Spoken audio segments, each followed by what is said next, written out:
به نام خالق خوبی ها عرض ادب و احترام دارم خدمت بینندگان محترم برنامه سیمای خانواده. پریسا پارسی هستم، مؤسس آموزشگاه فنی حرفه‌ای. امروز در خدمتتون هستم با آموزش یکی از ترشی‌های خوشمزه و پرطرفدار ما ایرانی ها، ترشی بادمجون کبابی.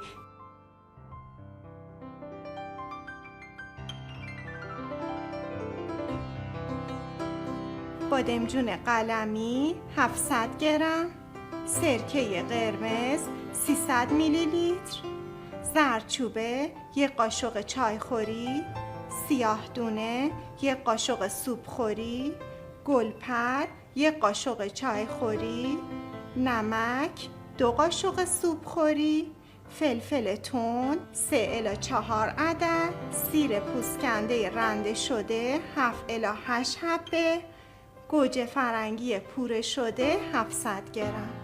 نکته مهم ترشی ها این هستش که سبزیجات ترشی که کاملا شسته میشه باید کاملا خشکش کنیم، چون اگر آب داشته باشه ترشی ما کپک میزنه. بادمجون ها رو روی حرارت کبابی میکنیم. بعد از اینکه بادمجون ها رو کبابی کردیم صبر میکنیم بادمجون ها کاملا خنک بشه، پوست بادمجون ها رو جدا میکنیم و بادمجون ها رو با چاقو کاملا ساتوری میکنیم. فلفل های تند رو ریز خرد میکنیم و در صورت دلخواه میتونید رنده کنید. بادمجون های ساتوری شده، گوجه فرنگی پوره شده و فلفل تند رو با هم ترکیب میکنیم. سیرهای رنده شده رو اضافه میکنیم، زردچوبه، نمک، گلپر، سیاه دونه رو اضافه میکنیم و با هم خوب مخلوط میکنیم. سرکه رو اضافه میکنیم و ترکیب میکنیم تا غلظت ترشی ما مثل ماست بشه.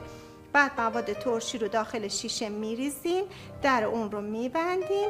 این ترشی به مدت 10 روز در یخچال قرار میدیم تا کاملا آماده بشه. دوستان عزیز، ترشی ما آماده شد.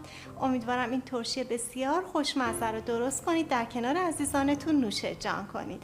تا برنامه بعد، خدا یار و نگهدارتون.